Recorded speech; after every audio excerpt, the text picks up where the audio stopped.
I'm Dr. Catherine Hughes from Crime Psych. Today I'm going to be doing a psychological analysis of Fred West. For the more sensitive viewers, I must warn you that this episode contains themes surrounding sexual abuse, child abuse, murder, dismemberment, rape and incest.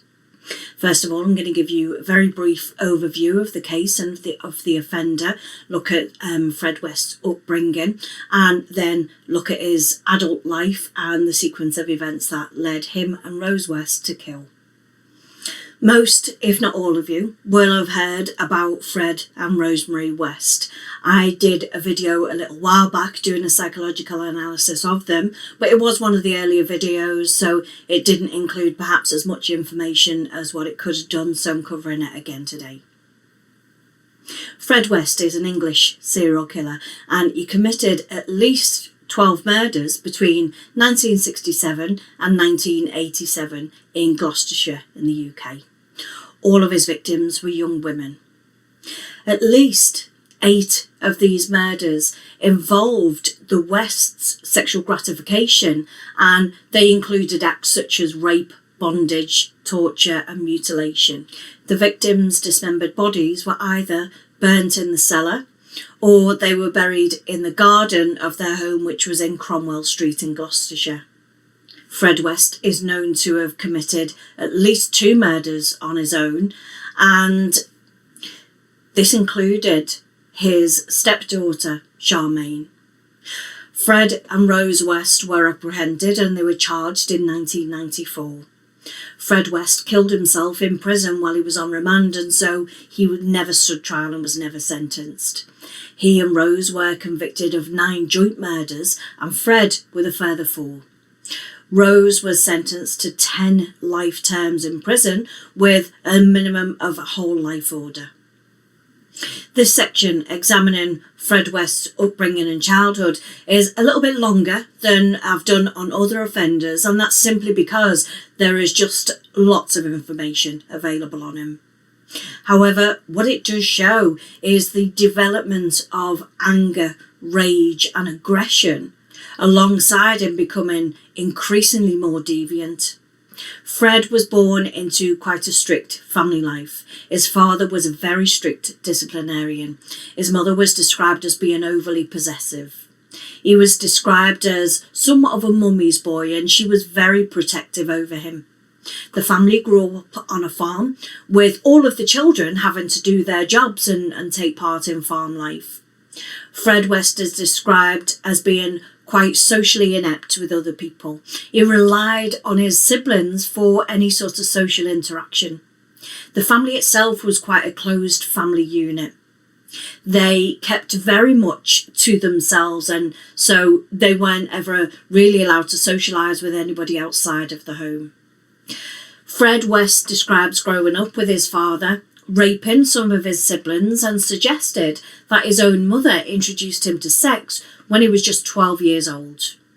Although details of that have been disputed by close family members over the year, some of them have suggested that Fred West is just a pathological liar and that it simply never happened. Fred claimed that he was introduced to sex by his mother at the age of 12.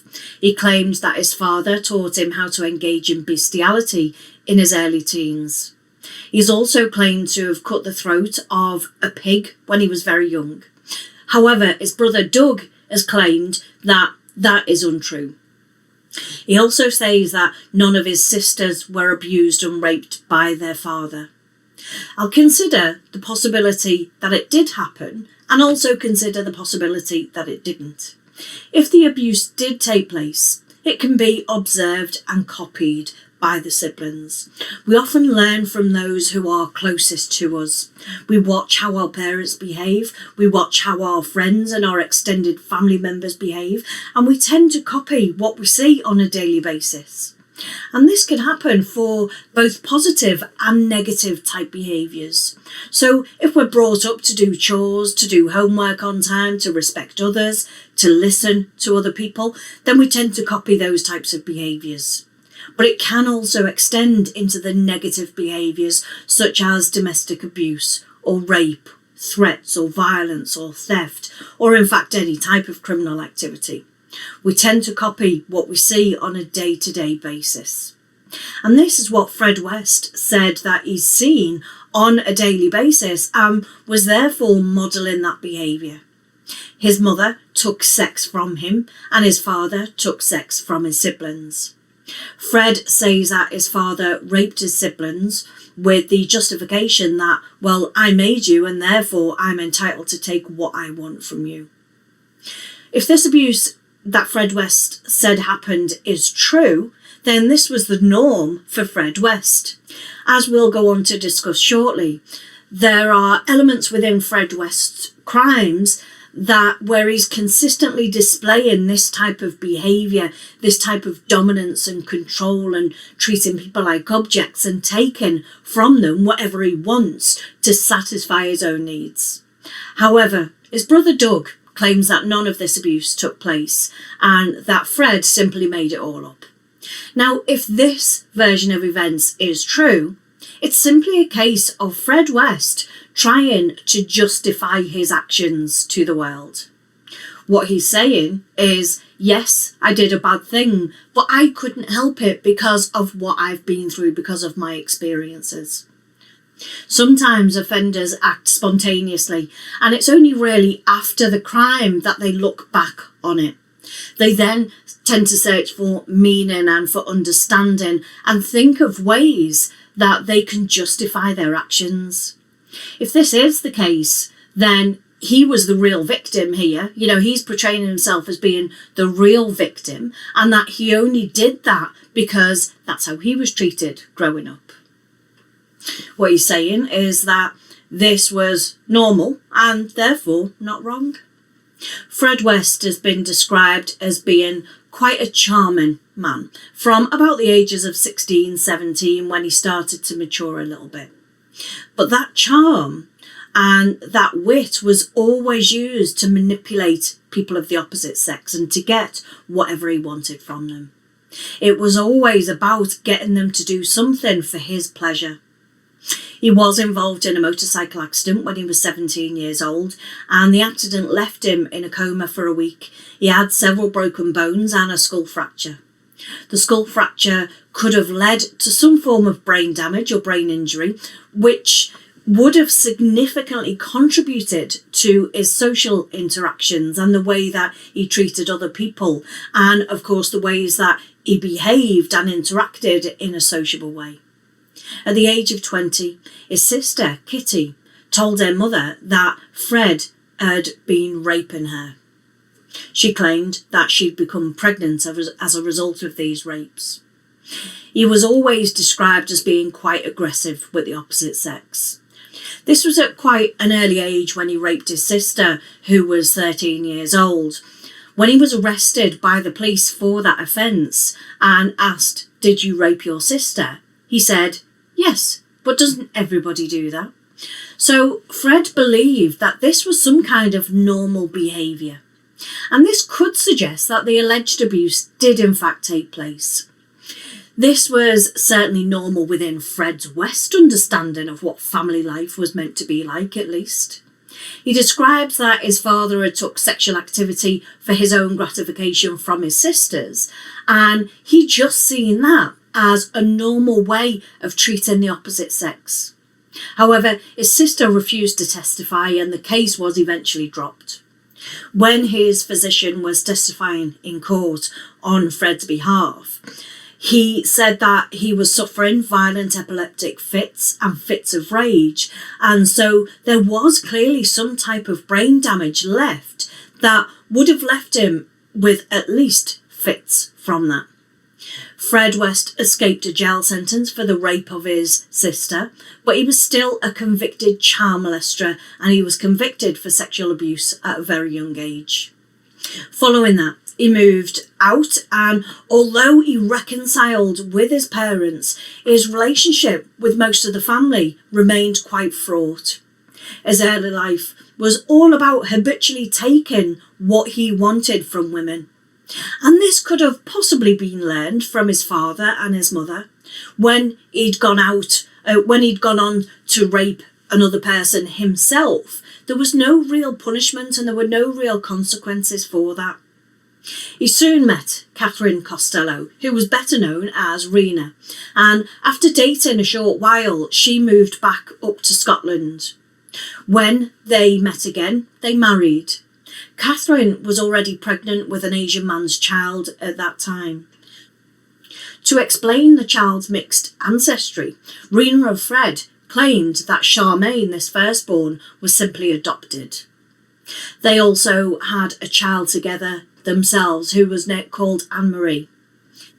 They had a nanny, Isa McNeil, to help Catherine with the children. Isa said that Catherine, or Rena, was a considerate mother, but that Fred West treated the children very harshly. The children were kept on the bottom of a bunk bed with bars surrounding them, and they were only allowed out once Fred had left for work for the day. The family then became friends with Anne McFall, who was a friend of Isa's, and she ended up spending a lot of time with them. Fred later admitted to having engaged in numerous affairs in the early years of his marriage, and he fathered at least one illegitimate child with another woman. When Rena learned of that, she began an affair of her own, and that was with John McClellan. Fred walked in on them one day and punched Rena in the face. McClellan punched him back in the face in response, but West didn't fight back very much towards him. McClellan witnessed many bruises on Rena, and also witnessed Charmaine ask Fred for an ice cream off the ice cream van that he drove, and Fred had hit her around the head. That triggered McClellan to beat Fred West up again. This suggests that Fred West was aggressive and very controlling. However, he only directed it towards those he could easily overpower. In 1965, Fred accidentally ran over a boy in his ice cream van and killed him in Glasgow. He was cleared of any wrongdoing by the police, but that family decided to then move to avoid any hostile reaction by the people in the area. He moved to a caravan in Gloucester with Charmaine, Anne-Marie, and was joined 2 months later by Rena. Their nanny, Anne McFall, and her friend Isa McNeil also joined them. Anne and Isa had decided to move in with them in the hope of finding some work. Shortly after the move down south, Fred found employment driving a lorry for a local abattoir. He became increasingly dominant and controlling with all three women, and he had extreme mood swings. Fred also allegedly physically attacked Charmaine on a number of occasions, going on to sexually abuse her. He's said to have encouraged Rena to return to prostitution to make money for the family. This shows that to Fred, sex was a commodity to be sold, and Rena grew tired of his constant abuse and of his control and manipulation, and so phoned her former boyfriend to come and get all three women and the two children. So then McClellan and Isa's boyfriend had planned to drive down to get the girls. But Anne McFall had become infatuated by Fred, and he'd promised to marry her. When the two men arrived, a fight broke out, which resulted in the police being called out. And McFall had told the other two women that she wanted to stay with Fred and take care of the two children. Fred threatened to kill Rena if he ever saw her again after that. Rena frequently travelled to England to visit Charmaine and Anne-Marie.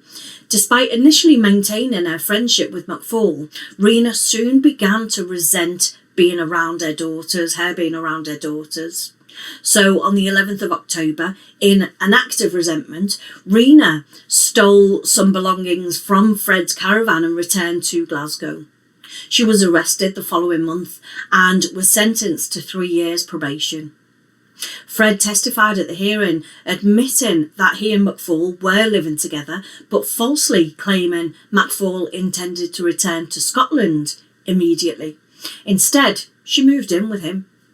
So at the age of 18, Anne McFall fell pregnant with her first child. Anne McFall was never reported missing, but her dismembered remains were found buried at the edge of a cornfield. Fred West started to record a journal. And when somebody starts a journal, they have something significant to record in it, or at least they feel they do. They believe that they're part of an important story that needs to be told. In Fred West's case, he talks about Anne McFall, the nanny's friend who was living with them, who he'd promised to marry. Although Fred was quite low in intelligence, he was a really good storyteller. And when we read Fred West's journal, it is quite difficult to read because of that low intelligence level. IQs of anywhere between 85 or below normally requires some sort of special schooling or special teaching, and concepts such as love and relationship become much more difficult for them. But Fred West did have a low IQ score, and he could tell a good story though. So although the passages are quite difficult to read because of the spelling and the grammar errors, I'll translate it in the way that Fred West would have intended it to sound. He writes about his love for Anna. He writes, "When Anna comes back from Jen's and had told me that she was going to have my baby, my world slowed down. Anna and I were on cloud 9. She was so happy and joyful. All she did was kept kissing me and saying, 'I will love you forever and ever.' It was the baby.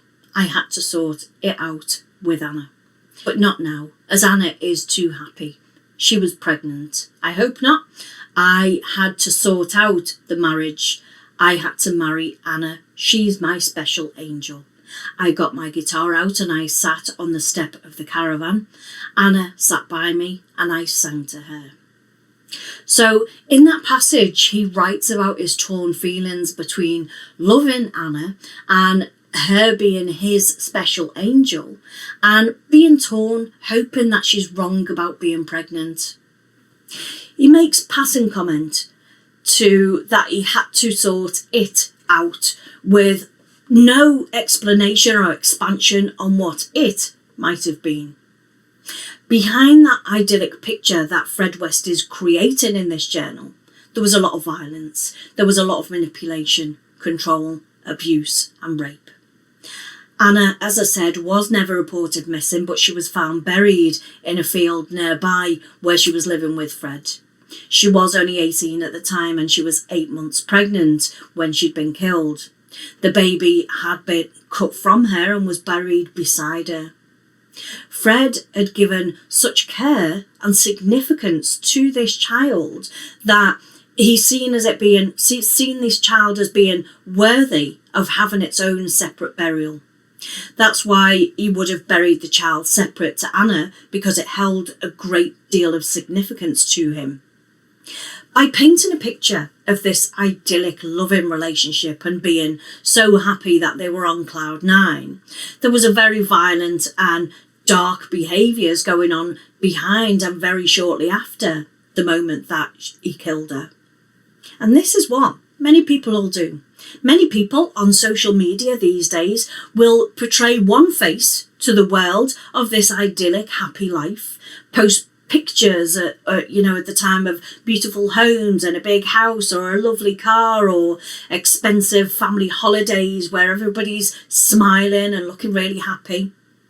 But sometimes when the doors are closed and the cameras are off, there may very well be psychological abuse, violence, rape, dominance, control, coercive behaviour and so on. So what goes on behind the scenes isn't always what is portrayed to the world. What people see is what the storyteller or the Facebook post wants the public to see. Anne McFall was a problem that needed to be dealt with. Her limbs had been carefully removed and some bones were missing from her body that are likely to have been kept by Fred as keepsakes. The baby had been removed from her and given a separate burial beside her. And that's significant because it indicates that he felt the baby was worthy of having its own separate burial. So the following month, Rena returned to live with Fred and the couple relocated to another caravan park. The relationship did improve initially, but Rena ended up leaving again the following year and leaving the children in his care again. On these occasions when Fred had no woman to supervise and to care for these girls, he temporarily placed them in the care of Gloucester Social Services. I don't believe that he had any significant or successful interpersonal relationships. He lived a very dysfunctional life up to this point, and he was aggressive and he was controlling and he was manipulative with the women and the children. I believe that he kept the children so that he could use them as tools to manipulate other people. He could be very charming and draw women in with this characteristic love bombing technique, which is typical of what narcissists do. However, after he's killed these people, he shows absolutely no remorse for it, which is typical of a psychopath. There are more details about his upbringing and his early life. However, I'll talk about these as I talk you through the timeline of events. So, Fred first met Rosemary West when she was just 15 years old. Fred was 12 years older than her. Fred very quickly discovered that although she'd never had a boyfriend, she was clearly very promiscuous. He also told her that he and his two daughters had been abandoned by his wife. And he probably told her this to gain her sympathy. Again, he's using the children as tools to draw Rosemary in. Within weeks of the two meeting, she agreed to become a nanny to his children as long as he gave her money that she could give to her parents so that they didn't know she wasn't working in the shop that she previously was. After a few months, she introduced Fred to her parents as her boyfriend. Rose's mother was very unimpressed with Fred's arrogant behaviour and his attitude, and she told her daughter that he was a pathological liar. Rose's father was schizophrenic. He spoke out very strongly against their relationship. It is alleged that he had sexually molested Rose, and Rose went against her parents' orders and continued to date Fred West. Her parents phoned social services to report that their 15-year-old daughter was dating an older man and believed that she'd begun to engage in prostitution from his caravan. In response, Rose was placed in a home for troubled teenagers in Cheltenham, and she was only allowed to leave there under very controlled conditions. When she was allowed to return home to visit her parents at the weekends, Rose always took the opportunity to go back and visit Fred. On her 16th birthday, Rose left that home for troubled teenagers and returned to her parents. She only returned to them because Fred was serving a 30-day sentence for theft and an unpaid fine. Rose's father made one final effort to prevent his daughter from seeing Fred, and Rose was examined by a police surgeon in 1970 who confirmed that she was pregnant. In response, Rose was again placed into care, but was discharged very shortly after because she promised that she would terminate the pregnancy and return to live with her family. But instead, Rose opted to move in and live with Fred West, resulted in her father just disowning her. People do naturally gravitate to those who we see as somewhat similar to us. It's possible that Fred saw in Rose something of a dark side or some tendencies that were similar to his own.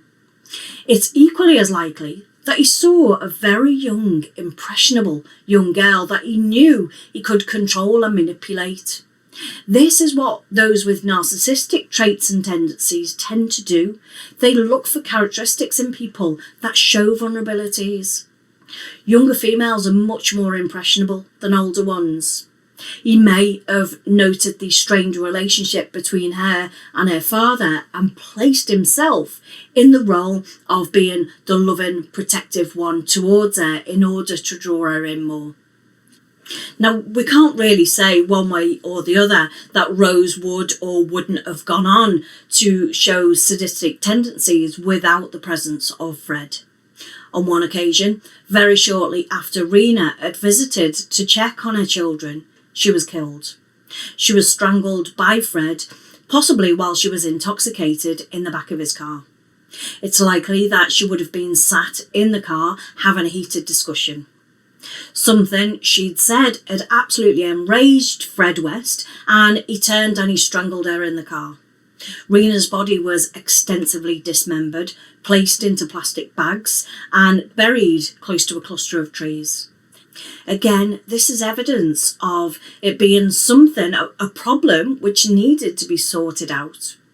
Rena's sister claims that she was going to ask for the children back, which would have enraged Fred. What he did was a very hard way to dispose of a body, and it would have meant considerable time was spent with her body after he killed her.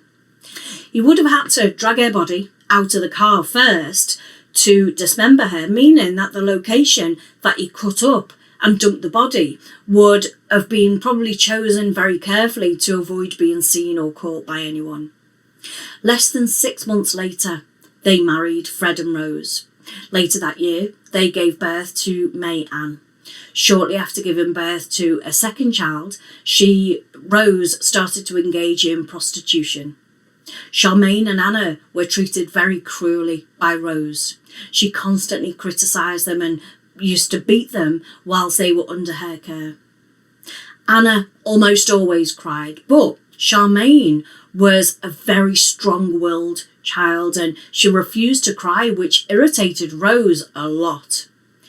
I personally think that Rose was causing these two children to be upset because she was frustrated at the situation that she was in.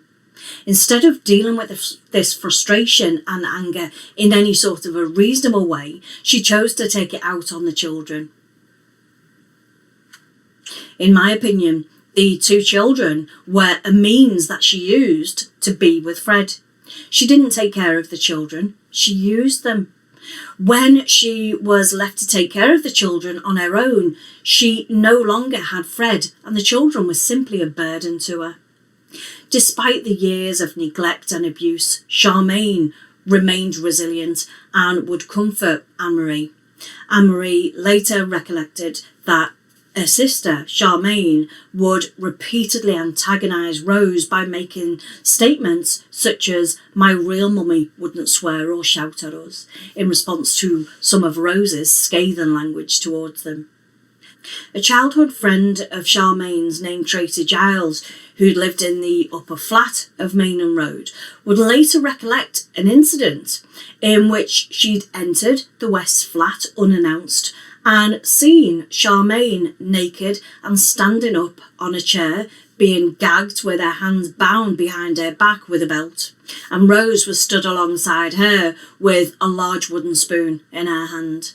According to Giles, Charmaine had been calm and unconcerned, while Anne-Marie had been standing by the door with a blank expression on her face. It does seem as though Rose was angry and frustrated, and because of this felt some satisfaction that she caused pain and suffering in somebody else. Because Charmaine wouldn't give her the satisfaction of showing that she was upset or showing how much pain that she was in, it enraged Rose. Rose West is just as disturbed and violent as Fred. She'd been a victim of abuse and she'd gone on to become an abuser herself. She'd been put in a position at a very young age where she had to take care of 3 children. She shows evidence of resenting Charmaine and Anne-Marie and regularly took her anger and her frustration out on them. Anne-Marie had given her the satisfaction of knowing that she'd hurt her by crying, but Charmaine wouldn't give her that satisfaction and she was very antagonistic towards Rose. She endured all of the beatings and all of the punishments with an unexpressive response on her face. Rose wanted to hurt her and she was incredibly frustrated that she wasn't able to. Rose killed Charmaine before Fred was released from prison. Shirley Giles stated that after the family had vacated the flat above the West where they lived with their daughter, Tracy and Charmaine were friends. And on one day in June, she testified that she'd brought Tracy to visit Charmaine because they were moving, only for Tracy to be told by Rose she's gone to live with her mother and bloody good riddance.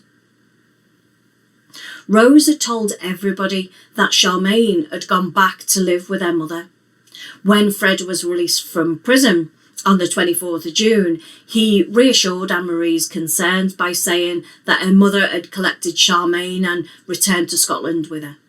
Anne-Marie recollected that when she asked why her mother had collected Charmaine and not her, Fred very callously replied, "She wouldn't want you, love. You're the wrong colour." Charmaine was killed by Rose and her body was put in the coal shed. When Fred returned home from being in prison, he buried her in the back garden. Rather than report her to the authorities, he dismembered her body and buried it in their garden. And this shows, again, that whenever there was a problem that needed sorting out, he just did whatever was necessary to sort it out. There was very little emotional connection between him and Charmaine.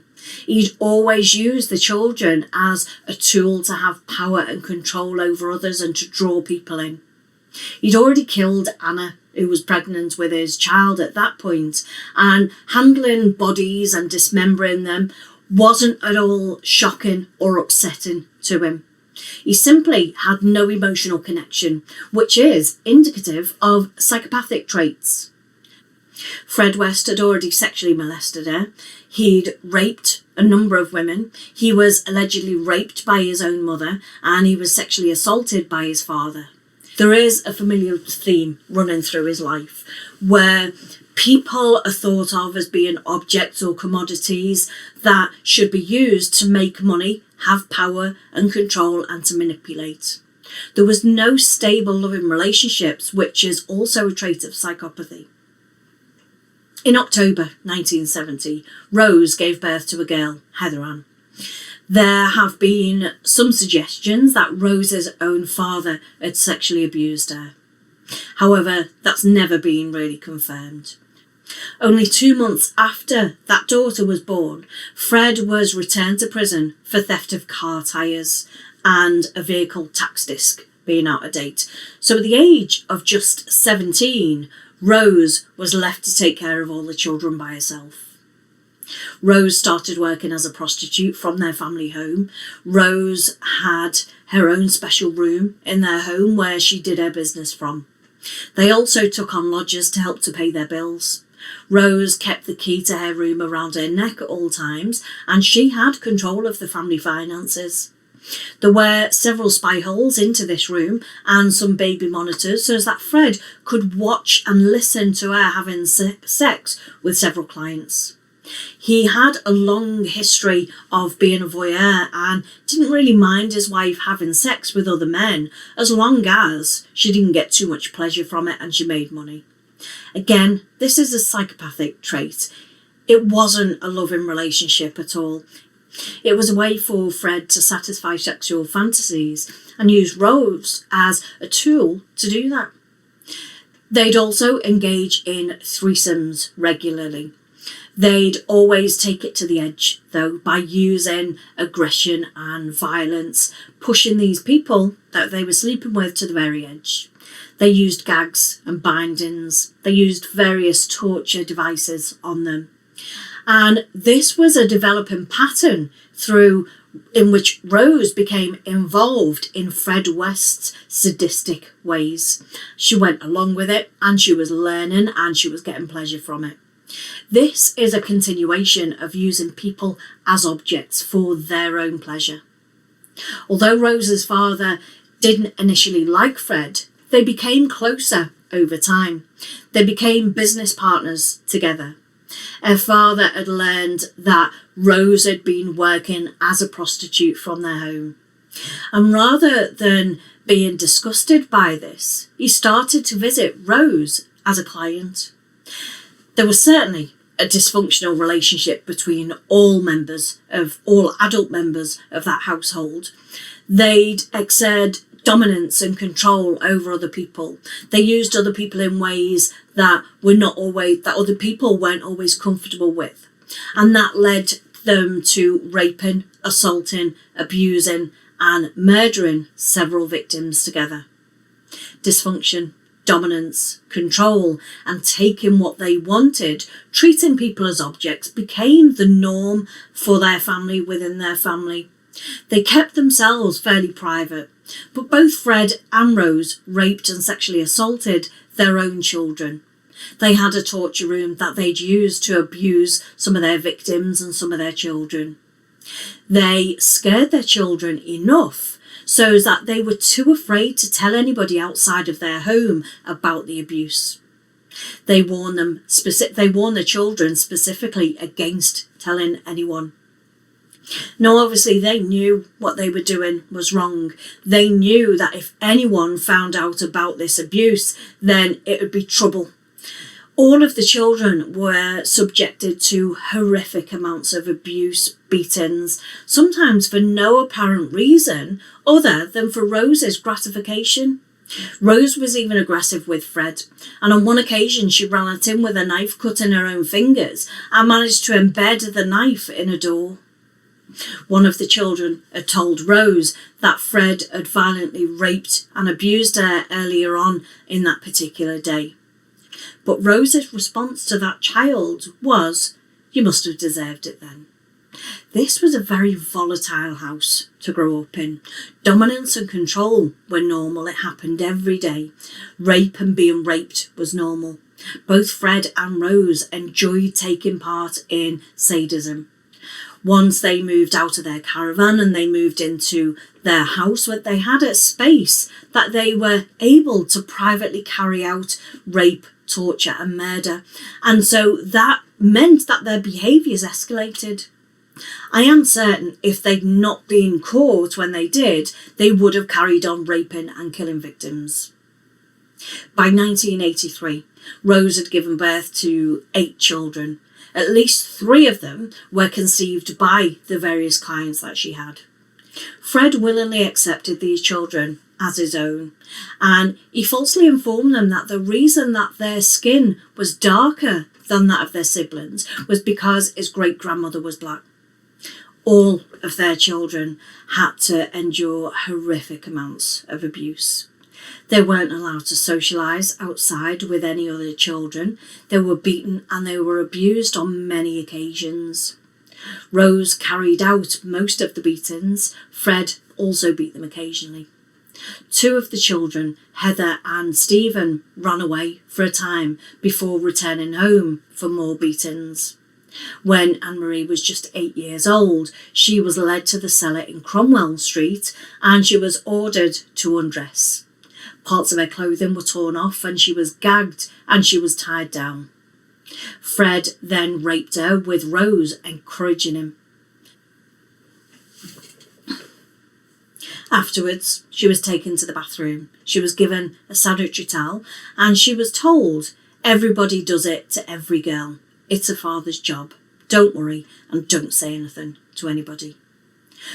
The abuse towards Anne-Marie continued and she had to endure being raped, assaulted and degraded by both Fred and Rose. From the age of 13, Fred and Rose forced Anne-Marie to prostitute herself within the household, with her clients being informed that she was 16 years old. Rose was always present in the room when these acts occurred, to ensure that Anne-Marie didn't reveal her true age to the clients. The pair showed dominance and control over all of their victims, and that was even after death. They were cut up, they were placed in various body parts around their house, which was their fortress at the time. So even after death, Fred wants and needs to interact and have control with these victims. In October 72, the Wests hired 17-year-old Caroline Owens as their children's nanny. They'd picked her up late at night when she was hitchhiking. The Wests then offered her a part-time job as a nanny with a promise that she'd be driven home every Tuesday. Several days later, Owen moved in to their home in Cromwell Street, sharing a room with Anne-Marie. Rose explained that the reason for the constant stream of men coming through was because she was a masseuse. Caroline also said that Fred claimed to be a skilled abortionist. Owens also noted that Fred talked about sex almost incessantly. Her suspicions as to his sexual overtones were further heightened when Fred boasted that many of the women he claimed to have performed abortions on were so overjoyed with his services that they would offer him sexual favours as a reward. When Owens herself became the recipient of the West's overt sexual advances, she announced her intentions to leave Cromwell Street and to return home. Later in court, Fred claimed that he'd come upon a plan to abduct and rape Caroline and possibly kill her. Fred claimed that this was to see if Rose would be willing to take part in it with him. Psychologically, this was a very important step in their violent relationship. Both of them had already committed a murder, but they hadn't at that point committed a murder or an offence together. Fred was testing the boundaries of what Rose was willing to do with him and pushing the limits back beyond sexual violence to kidnap and then possibly murder. They apologised for their behaviour to Owens and they offered her a lift home. When they got in the car, Rose joined her in the back seat with the explanation of she wanted a girls' chat as Fred drove.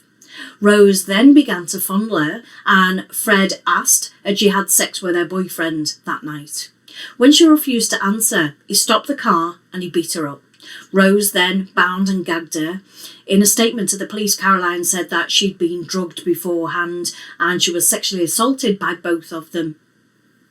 She very quickly realised the gravity of her situation and so she ceased resisting from their sexual assaults. The following morning, she was locked up and she was told that Fred and his wife would keep her locked up in the cellar and allow his black friends, as he called them, to abuse her, and that when they'd finished, he'd bury her body beneath the paving stones of Gloucester.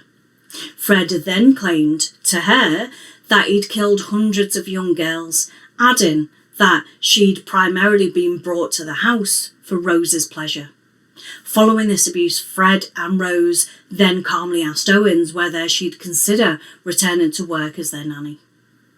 Caroline eventually did manage to escape because she'd gone along with their plan to continue to work for them.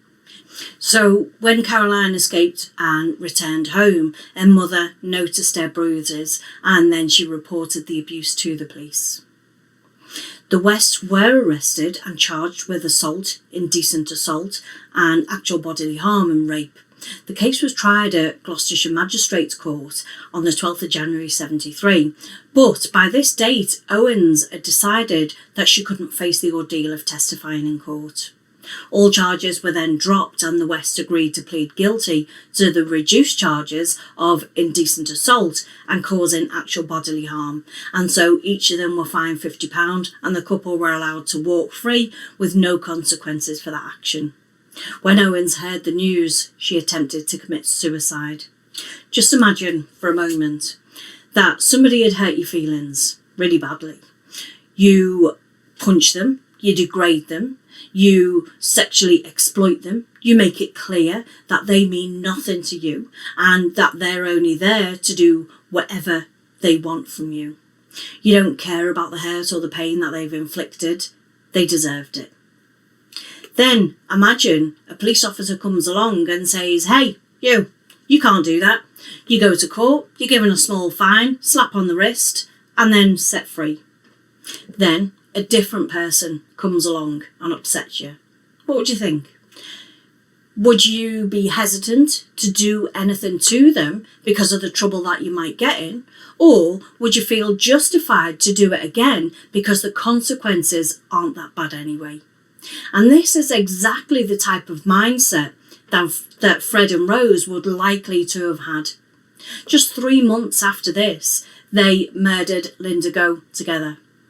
Go regularly visited their home in Cromwell Street and engaged in an affair with 2 male lodgers.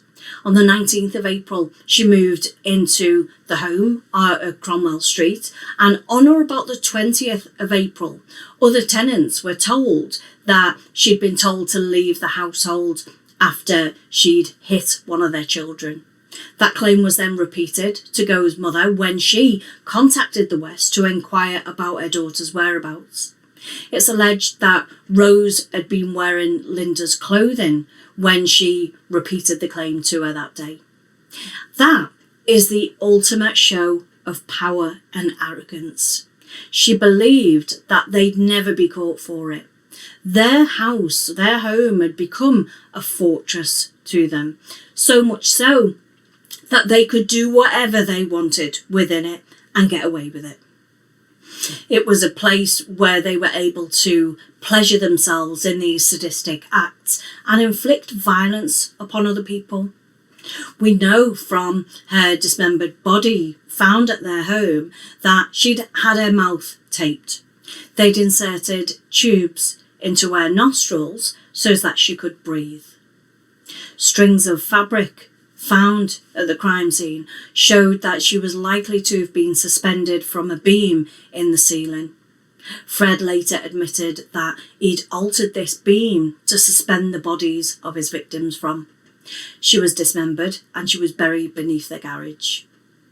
From their later investigations, police and forensic experts concluded that all of the victims that were found in the cellar of Cromwell Street had been murdered at that location, and that, like Go, each of them had been dismembered at the location.